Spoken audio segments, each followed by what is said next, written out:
ভারতের লোকসভা নির্বাচনের ফল ঘোষণাকাল। কে বসছেন দিল্লির মসনদে, চলছে হিসেব নিকেশ। বুথ ফেরত জরিপে উজ্জীবিত বিজেপি, আমলে নিচ্ছে না ইন্ডিয়া জোট। ফৌজদারি মামলার রায় নিয়ে ট্রাম্পের বিস্ফোরক মন্তব্য, কারাদণ্ড হলে বিভক্ত হতে পারেন মার্কিনরা। নির্বাচনের জয়ের মাধ্যমেই প্রতিশোধ নেয়ার হুঁশিয়ারি। রাশিয়ার প্রতিরক্ষা মন্ত্রণালয়ের শীর্ষ পর্যায়ে ধরপাকড়, উচ্চপদস্থ 5 কর্মকর্তা গ্রেফতারে তোলপাড়। দুর্নীতির কারণেই পুতিনের পদক্ষেপ, বলছেন বিশ্লেষকরা। এবং ইরানের প্রেসিডেন্ট নির্বাচনে লড়বেন মাহমুদ আহমাদিনেজাদ। জয় পেলে দেশের সব সমস্যা সমাধানের ঘোষণা। প্রথম নারী হিসেবে ফর্ম তুললেন জোহরা ইলাহিয়ান।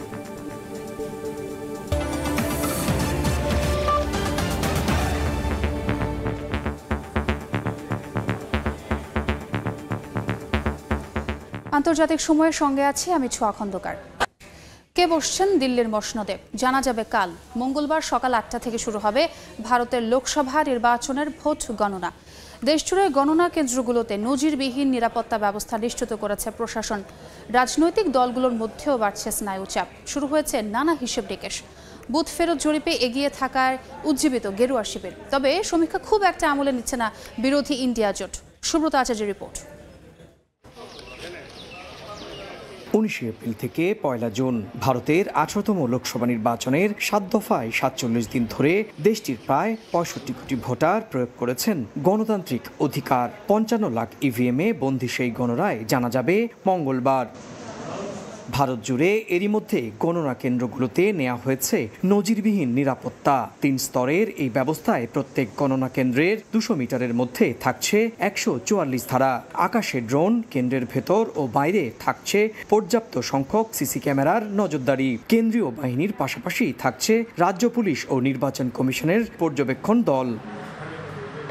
স্থানীয় সময় মঙ্গলবার সকাল 8টা থেকে শুরু হবে ভোট গণনা। সবার আগে পোস্টাল ব্যালট গণনা করা হবে। এরপর ভোটারের সংখ্যার অনুপাতে ইভিএম গণনার কাজ শুরু হবে। প্রত্যেক রাজনৈতিক দলের নিজস্ব এজেন্ট থাকবেন কাউন্টিং সেন্টারে, থাকবেন গণমাধ্যমের প্রতিনিধি ও বিদেশি পর্যবেক্ষকও।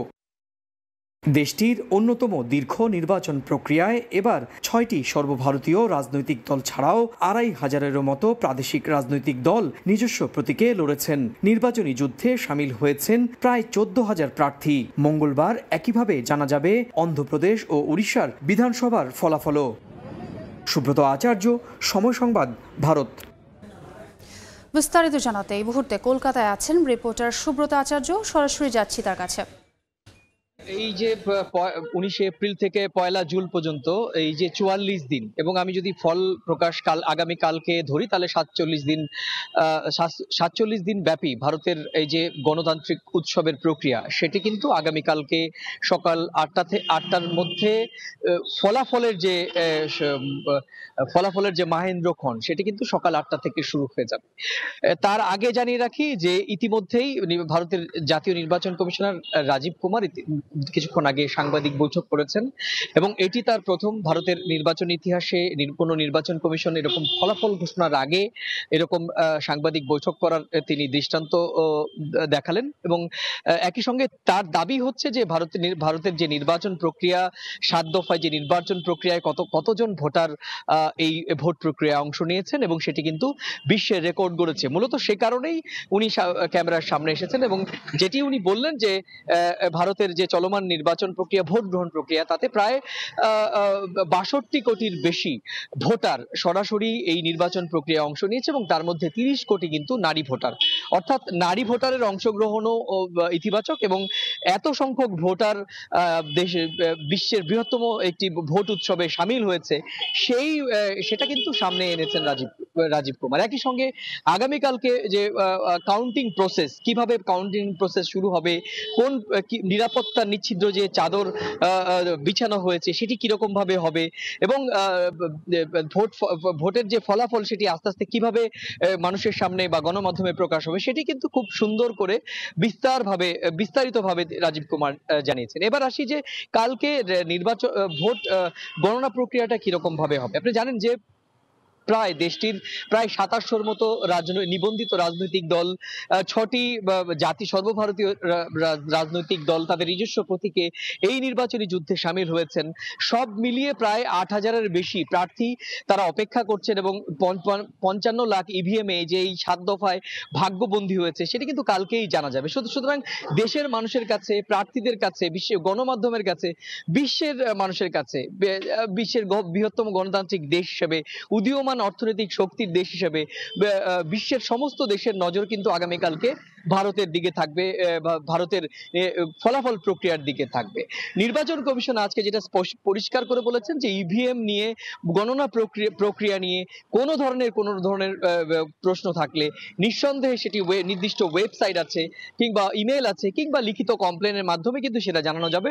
তবে তারা বলছেন যে ভোট গণনা প্রক্রিয়াতে নির্বাচন কমিশন শতভাগ স্বচ্ছতা এবং নিষ্ঠার সঙ্গে কাজ করবেন এবং এর সঙ্গে কিন্তু প্রায় 1.5 কোটি মানুষ কিন্তু এই সরাসরি এই ভোট গণনার সঙ্গে যুক্ত থাকবেন। তো এই ছিল আমার কাছে 18তম লোকসভা নির্বাচনের ভোট প্রক্রিয়া শেষে আগামীকাল সকাল 8টায় যে ভোট গণনা মাহেন্দ্রগড় শুরু হবে সে সংক্রান্ত আমার কাছে থাকা সবশেষ তথ্য। সরাসরি যুক্ত ছিলাম কলকাতায়। আবারও কারাগারে পাঠানো হয়েছে দিল্লির মুখ্যমন্ত্রী অরবিন্দ কেজরিওয়ালকে। রোববার আত্মসমর্পণের পর তাকে কারাগারে পাঠানো হয় বলে জানায় তার দল আম আদমি পার্টি। দুর্নীতির মামলায় শীর্ষ আদালতের দেয়া অন্তর্বর্তী জামিনের মেয়াদ শেষ হয় এদিন কারা কর্তৃপক্ষের কাছে আত্মসমর্পণ করেন কেজরিওয়াল। ভারতের প্রধানমন্ত্রী নরেন্দ্র মোদীর কট্টর সমালোচক দিল্লির এই মুখ্যমন্ত্রীকে মদের লাইসেন্স সংক্রান্ত দুর্নীতির এক মামলায় গত মার্চে গ্রেপ্তার করে দেশটির কেন্দ্রীয় অর্থ মন্ত্রণালয়ের তদন্তকারী সংস্থা এনফোর্সমেন্ট ডিরেক্টরেট ইডি। যদিও নিজের বিরুদ্ধে আনা অভিযোগ অস্বীকার করেছেন কেজরিওয়াল। ফৌজদারি মামলায় দোষী সাব্যস্ত হওয়ার পর বিস্ফোরক মন্তব্য করলেন যুক্তরাষ্ট্রের সাবেক প্রেসিডেন্ট ডোনাল্ড ট্রাম্প। মার্কিন সংবাদ মাধ্যম ফক্স নিউজকে দেয়া সাক্ষাৎকারে ট্রাম্প বলেন, চূড়ান্ত রায়ে তার কারাদণ্ড হলে মার্কিনদের মধ্যে বিভাজন তৈরি হতে পারে। আসন্ন নির্বাচনে প্রেসিডেন্ট হিসেবে জয়ী হওয়ার মাধ্যমে প্রতিশোধ নেবেন বলেও জানান রিপাবলিকান এ নেতা।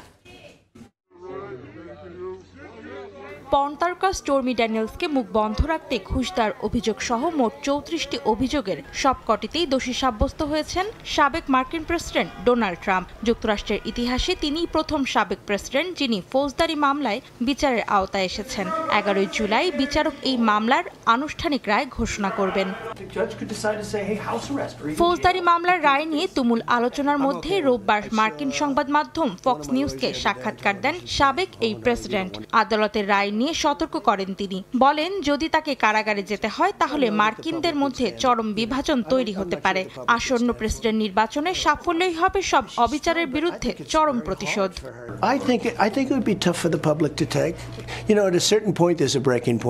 ফৌজদারি এই মামলার শুনানি চলাকালে আদালত কক্ষে ট্রাম্পের পরিবারের অন্যান্য সদস্যদের দেখা গেলেও ছিলেন না মেলানিয়া ট্রাম্প। এই বিষয়ে তাকে জিজ্ঞেস করা হলে ফক্স নিউজকে ট্রাম্প জানায়, মুখ বন্ধ রাখতে স্টোরমি ড্যানিয়েলসকে ঘুষ দেওয়ার মামলার বিচার তার স্ত্রীর জন্য কঠিন বিষয় ছিল। এর জন্য তাকে অনেক বাজে অভিজ্ঞতার মুখোমুখি হতে হয়েছে। আর বিবিসিকে দেওয়া এক সাক্ষাৎকারে ট্রাম্পের আইনজীবী আলিনা হাব্বা বলেন, রায়ে কারাদণ্ড হলেও নভেম্বরে অনুষ্ঠিত হতে যাওয়া প্রেসিডেন্ট নির্বাচনে লড়াই করবেন ট্রাম্প। এদিকে ট্রাম্পের বিরুদ্ধে যৌন কেলেঙ্কারির অভিযোগ তোলা স্টোরমি ড্যানিয়েলস প্রথমবারের মতো গণমাধ্যমে মামলার বিষয়ে কথা বলেছেন। ব্রিটিশ ট্যাবলয়েড দ্য মিররকে দেয়া এক সাক্ষাৎকারে তিনি বলেন, ট্রাম্পের কারাদণ্ড হওয়া উচিত। অন্তরা সেন, সময় সংবাদ। আন্তর্জাতিক সময় আরও থাকছে। ইতিহাসের প্রথম নারী প্রেসিডেন্ট পেল উত্তর আমেরিকার দেশ মেক্সিকো। ক্লোদিয়া শেইনবামের বামপন্থী জোটের ভূমিধস জয়।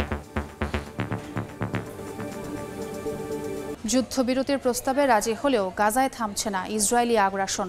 সোমবার নুসেইরাত ও বুরেজ শরণার্থী শিবিরে হামলা চালিয়ে নারী ও শিশুসহ আরও 10 ফিলিস্তিনিকে হত্যা করেছে দখলদাররা। এদিকে আন্তর্জাতিক চাপে মেনে নিলেও যুদ্ধবিরতি ইস্যুতে ঘরে বাইরে ব্যাপক চাপে নেতানিয়াহু। মার্কিন চুক্তিতে রাজি হলে জোট ভেঙে দেওয়ার হুঁশিয়ারি দিয়েছে ইসরায়েলি যুদ্ধকালীন মন্ত্রিসভা। খাদ্য, বিশুদ্ধ পানি এবং ওষুধের তীব্র সংকটের মধ্যে উপত্যকাটির বাসিন্দারা কোনো মতে বেঁচে আছেন। হামাস ধ্বংসের নামে এমন অভিযান চালিয়েই ক্ষান্ত হচ্ছে না। গাজা পরিচালনায় সংগঠনটির বিকল্প খুঁজতেও মরিয়া হয়ে উঠেছে ইসরায়েল। যুদ্ধ বন্ধ হলেও কোনো পর্যায়ে গাজার শাসক গোষ্ঠী হিসেবে হামাসকে মানবে না বলে মন্তব্য করেছেন ইসরায়েলি প্রতিরক্ষা মন্ত্রী। গাজায় হামলা বন্ধে যুদ্ধবিরতি চুক্তির যে রূপরেখা দিয়েছেন মার্কিন প্রেসিডেন্ট তা তেল আবিবকে মেনে নেয়ার আহ্বান জানিয়েছে কাতার ও মিশরও। উপত্যকাটিতে ইসরায়েলি গণহত্যার লাগাম টানতে যখন আন্তর্জাতিক চাপে প্রধানমন্ত্রী বিনয়ামিন নেতানিয়াহু, তখন নিজ ভূখণ্ডেও চ্যালেঞ্জের মুখে। একদিকে নেতানিয়াহুর কার্যালয়ের সামনে অবস্থান নিয়ে বাইডেনের প্রস্তাব মেনে নেয়ার আহ্বান জানিয়েছেন হামাসের হাতে জিম্মি থাকাদের স্বজনেরা, অন্যদিকে যুদ্ধবিরতি প্রস্তাব মেনে নিতে তেল আবিবে বিক্ষোভ করছেন বিপুল সংখ্যক ইসরায়েলি জনগণ। তবে অস্ত্রবিরতির প্রস্তাবের তীব্র বিরোধিতা করে ডানপন্থী জোটসঙ্গীরা বলছেন, চুক্তি মেনে নিলে নেতানিয়াহুর সরকার থেকে পদত্যাগ করবেন তারা। বিষয়টি নিয়ে বৈঠকেও বসেছেন যুদ্ধকালীন মন্ত্রিসভার সদস্যরা। বিশ্লেষকরা বলছেন, চতুর্মুখী সংকটে রয়েছেন নেতানিয়াহু।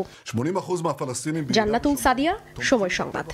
রাশিয়ার প্রতিরক্ষা মন্ত্রণালয়ের শীর্ষ পর্যায়ে চলছে ধরপাকড়। প্রতিরক্ষামন্ত্রী সের্গেই শোইগুকে পদ থেকে সরানোর পর তার ঘনিষ্ঠ উচ্চপদস্থ আরও 5 কর্মকর্তাকে গ্রেফতার করা হয়েছে। গুঞ্জন উঠেছে এবার পুতিনের টার্গেট সশস্ত্র বাহিনীর চিফ অব স্টাফ ভ্যালেরি জেরাসিমভ। দুর্নীতির কারণেই পুতিন তাদের বিরুদ্ধে ব্যবস্থা নিয়েছেন বলে ধারণা করা হচ্ছে। এদিকে রাশিয়াকে চীনের সমর্থন চলমান যুদ্ধ দীর্ঘায়িত করবে বলে মন্তব্য করেছেন ইউক্রেনের প্রেসিডেন্ট ভলোদিমির জেলেনস্কি। গেল মাসেই আকস্মিক প্রতিরক্ষামন্ত্রী সের্গেই শোইগুকে বরখাস্ত করেন রুশ প্রেসিডেন্ট ভ্লাদিমির পুতিন।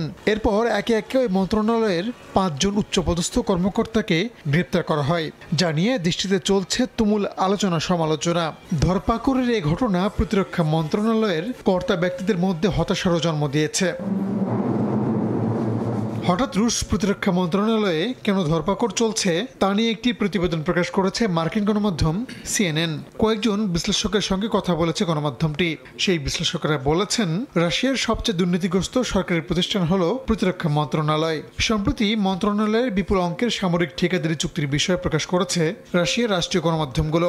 প্রকাশ্যে প্রতিরক্ষা মন্ত্রণালয়ের উচ্চপদস্থ কর্মকর্তা তাদের বিলাসবহুল জীবনযাপনের সমালোচনা করা হয়েছে বিভিন্ন প্রতিবেদনে। এরপরই দুর্নীতি বিরোধী অভিযানের নামে কয়েকজনকে গ্রেপ্তার করা হয়েছে। এদের মধ্যে উপপ্রতিরক্ষামন্ত্রী তৈমুর ইভানোভও রয়েছেন। তার বিরুদ্ধেও ঘুষ নেওয়ার অভিযোগ রয়েছে। বিশ্লেষকদের দাবি, পুতিনের পরবর্তী টার্গেট সশস্ত্র বাহিনীর chief of staff Valery Gerasimov. Ukraine যুদ্ধে যখন রুশ বাহিনী সফলতার মুখ দেখছে, ঠিক তখন এই ধরনের অভিযান ও রদবদল প্রশ্নের মুখে ফেলছে পুতিনকে। ধারণা করা হচ্ছে দুর্নীতির বিরুদ্ধে জিরো টলারেন্সের অংশ হিসেবেই এই পদক্ষেপ নিয়েছেন রুশ প্রেসিডেন্ট। রাহনুল রানা, সময় সংবাদ। ইরানের প্রেসিডেন্ট নির্বাচনে আবারও লড়বেন দেশটির সাবেক প্রেসিডেন্ট মাহমুদ আহমাদিনেজাদ। 28 জুনের নির্বাচনে প্রার্থী হতে রোববার নিজের নাম নিবন্ধন করেছেন তিনি। এদিকে প্রথম নারী হিসেবে প্রেসিডেন্ট নির্বাচনের ফর্ম তুলেছেন সাবেক আইন প্রণেতা জোহরা ইলাহিয়ান। রোববার তেহরানে স্বরাষ্ট্র মন্ত্রণালয়ে প্রেসিডেন্ট নির্বাচনের জন্য প্রার্থী হিসেবে নিজের নাম নিবন্ধন করেন ইরানের সাবেক প্রেসিডেন্ট মাহমুদ আহমাদিনেজাদ। পরে সাংবাদিকদের তিনি বলেন, জনগণের অনুরোধে আবারও প্রতিদ্বন্দ্বিতায় যোগ দিয়েছেন। প্রেসিডেন্ট নির্বাচিত হলে ইরানের সমস্যাগুলো সমাধানে সবার আগে মনোযোগ দিবেন তিনি। সারা দেশ থেকে জনগণের সমর্থন আমাকে আবারও নির্বাচনে অংশ নিতে উদ্বুদ্ধ করেছে। তারা আমার প্রতি উদারতা ও স্নেহ দেখিয়েছেন।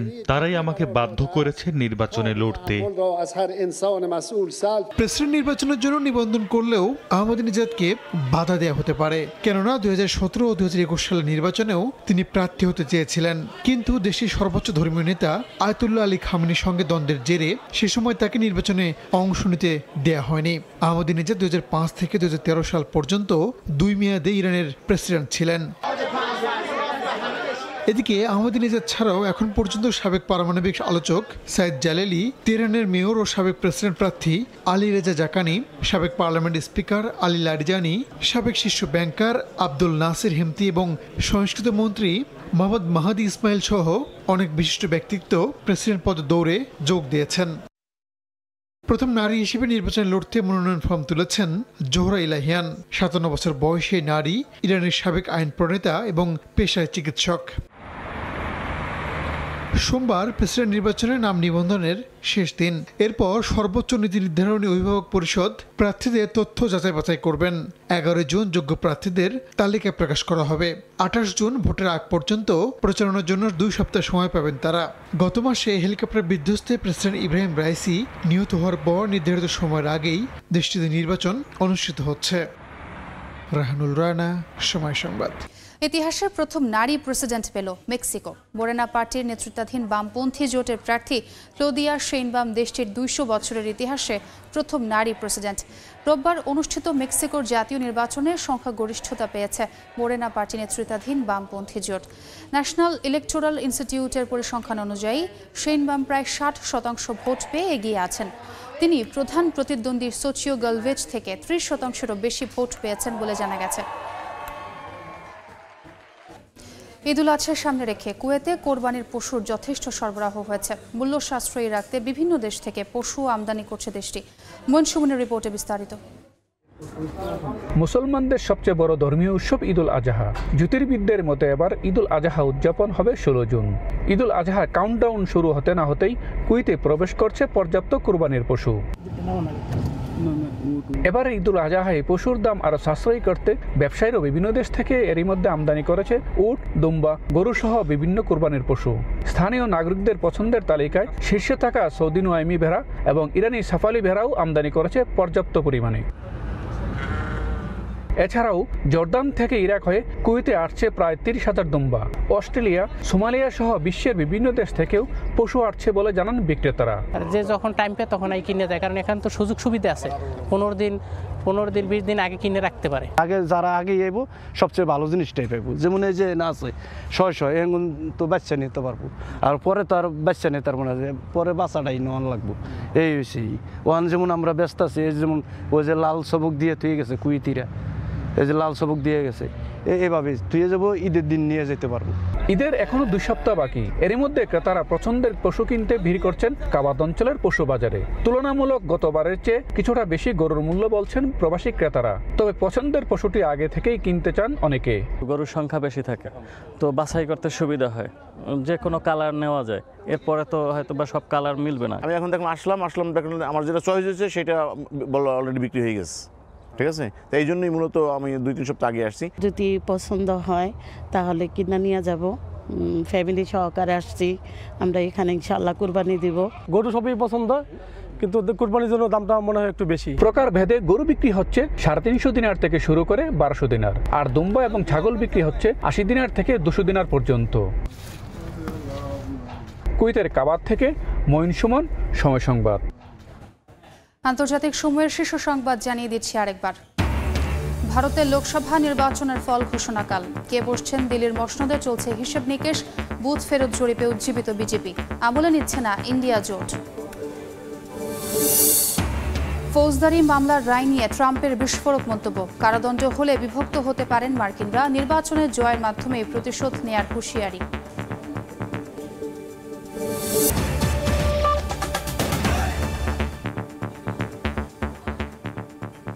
এই ছিল আন্তর্জাতিক সময়। এরপর সময় সংবাদ নিয়ে সঙ্গে থাকবেন ওমর ইনান। ধন্যবাদ। সময় সংবাদ নিয়ে ফিরছি কিছুক্ষণ পর, সঙ্গে থাকুন সময়।